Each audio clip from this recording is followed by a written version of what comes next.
Hi, this is Dr. McDaniel. I'll be your teacher this term. This is Math 1000 online.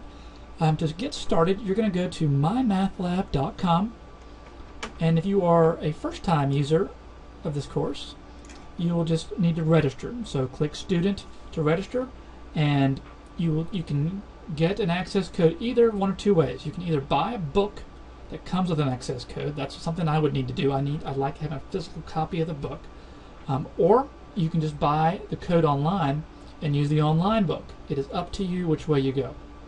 So once you get in, you get registered, you're going to sign in.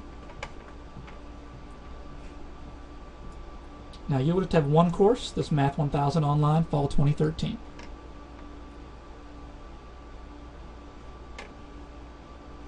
And let's first go over the syllabus. You want to print both of these documents out. It's a little bit bigger.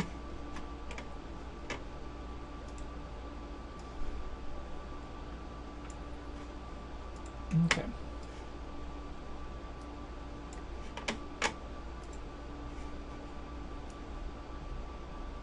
There we go. Okay, let's go through this. My name, Dr. Scott McDaniel. There's my phone number. I'm in the Stark Ag building. There's a map at the very bottom. I can do some virtual office hours. If you guys want to do some Google Hangouts or Skype, we can do that. I'm not sure of my teaching schedule yet, but when I do, I will let you know. I will let you read course descriptions and stuff. Materials, again, you either need to buy the book that comes with an access code, or you can just buy the code online. You will also need a TI-8384 calculator. By about the second or third assignment, you'll need to have that. So go ahead and get one now. I've seen them on Craigslist and eBay. Relatively inexpensive compared to a new one. You will use that calculator for your next course, though, and probably for other science courses that you take in your economics or business courses. It's really a good calculator. Although it's going to look intimidating in the beginning, I will help you through it. I'm an expert at the calculator. Website, mymathlab.com, as I mentioned. If you need help getting on, here is the phone number. Okay, so in order to get a passing grade in the class, you have to get an average of at least 60% on the midterm and final. That is, let's say if you made a 50 on the midterm, you have to get at least a 70 on the final. The average of those two needs to be greater than 60. If it is, then I will take the entire grading scheme into account. Okay? What we're trying to do is prevent people, and this has happened, to where they make hundreds, they bust hundreds on everything I give them online, but then essentially get a 0 on ground when they come on ground to take a proctored test, and they somehow pass the course. So we're trying to prevent that. We just want to keep the academic integrity alive. That's why we have that policy in place. So we have 3 tests that are online. You just take those in the comfort of your own home or library, wherever you want to take them. Midterm and final are proctored. You will either take them with me, or you can take them with the testing center at MTSU, or you can arrange from the testing center to take it elsewhere.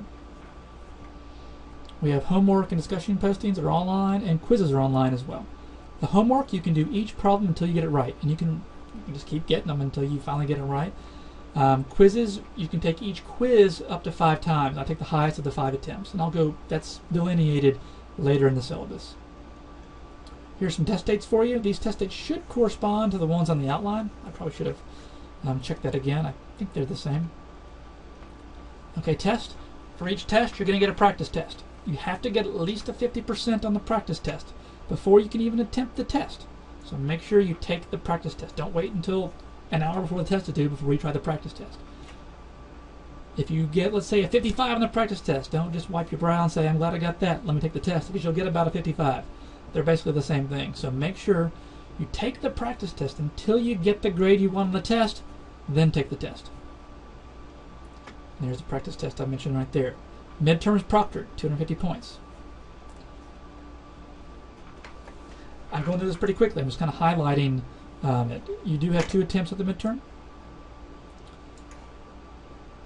Homework. Again, you have to get a 50% on each homework before moving on to the next one.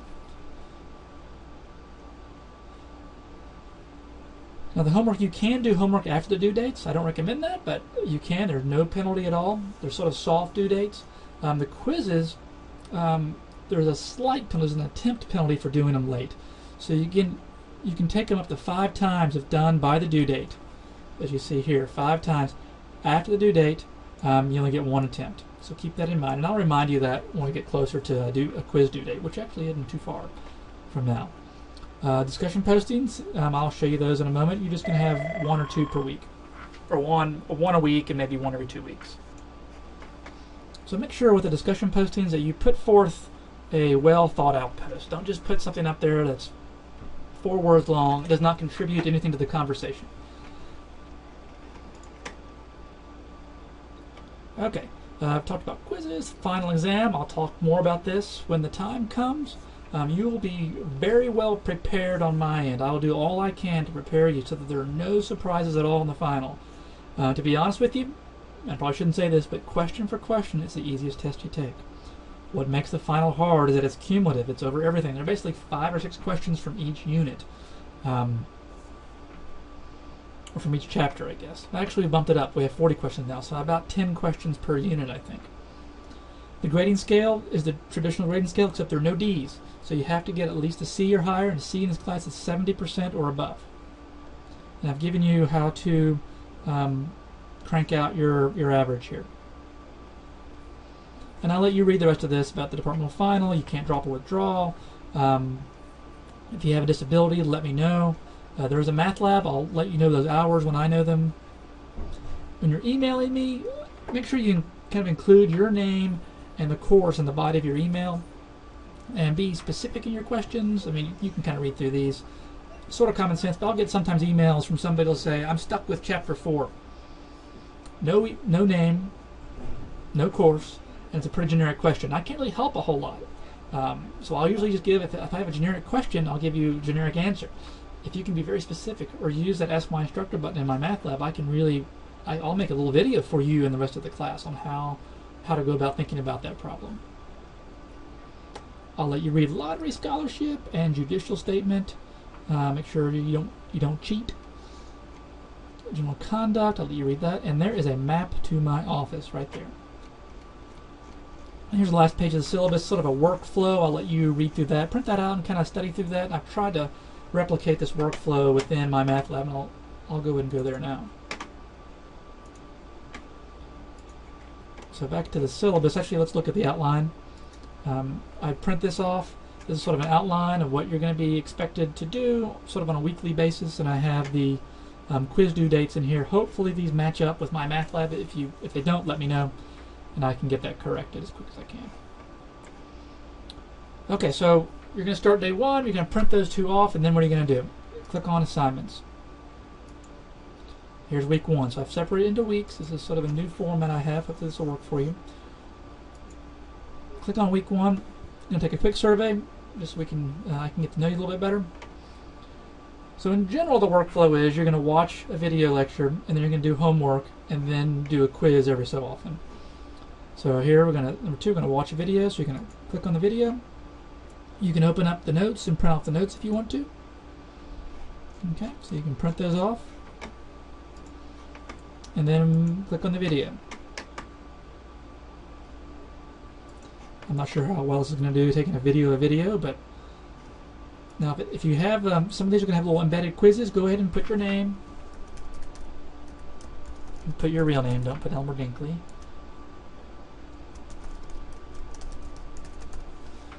Watch video and take quiz.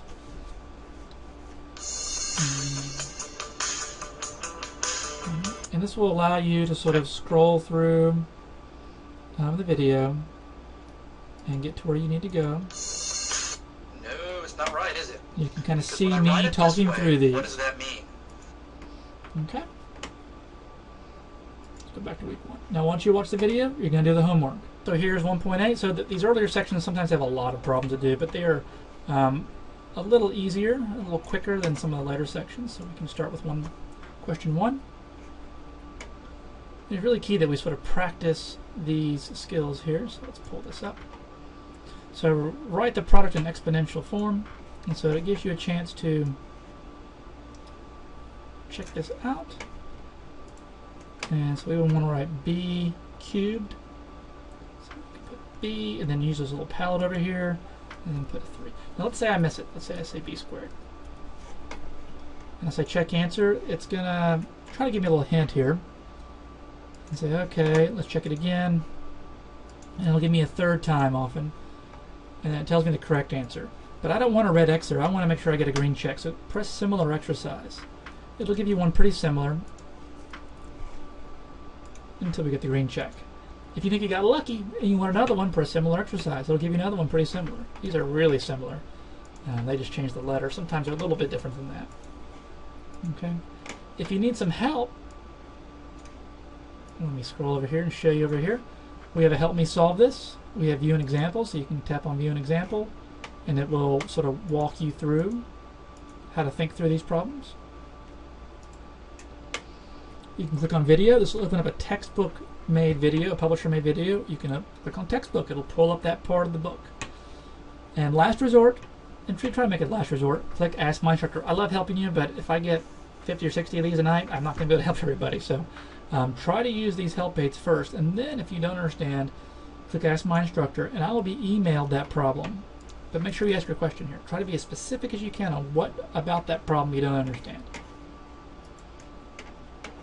And then when you're done, at the end, you can click Save. Okay? And you want to get them all done here. Now, if there ever is a break in the link, you should be able to go to Homework, and all the homeworks are here. This used to be how it was set up, to where you had to kind of know to go in here. I'm trying to make it easier for you to know what to do. Let's go back to week 1. Okay, so you do that. Now try to give you how long the videos are here. Then you go to 2.1, and the new homework for 2.1. And then occasionally you'll get a quiz. You click on Do Quiz.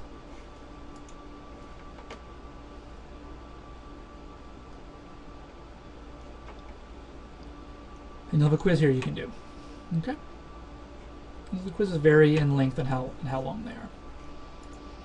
Now, every week or two, you're going to have a discussion posting. And so they're usually fairly innocuous. Here, just give me your name and sort of where you're from. Tell me something about yourself, thoughts and concerns about taking this class. And you can do that right here. Click on week 1 posting. And you'll post it right there. Just press respond, and you can respond to that, and you can respond to other people's too. Try to make this a nice community of learners. Then once you're done with week 1, move on to week 2. You're welcome to get ahead. You're welcome to finish this class by fall break if you want. And I'll be honest, the material in this here is not nearly as dense as some of the other online classes, like 1530, the stats class, or college algebra. It would be hard to finish that by fall break. There's just a lot of material to go through. Okay, and I'm trying to link you to other optional resources. Here we have the ebook resources, so if you're stuck with chapter 3, you can click on here. You can watch a video presentation of chapter 3. This is Pearson stuff. This is the publisher stuff, but it's very, very handy often. And so far I have the first 7 weeks, I think, up through the midterm. Okay. And again, if the links don't work on these weekly, I've left up these for now. So if you just need to drill, I need to go into chapter 2 and look for the video, you can do that as well. Okay. I don't want to overwhelm you with all the stuff that's in here. This is just an intro video. I will do a little more as you get engaged into the course. I look forward to working with you. If you have any questions, just shoot me an email.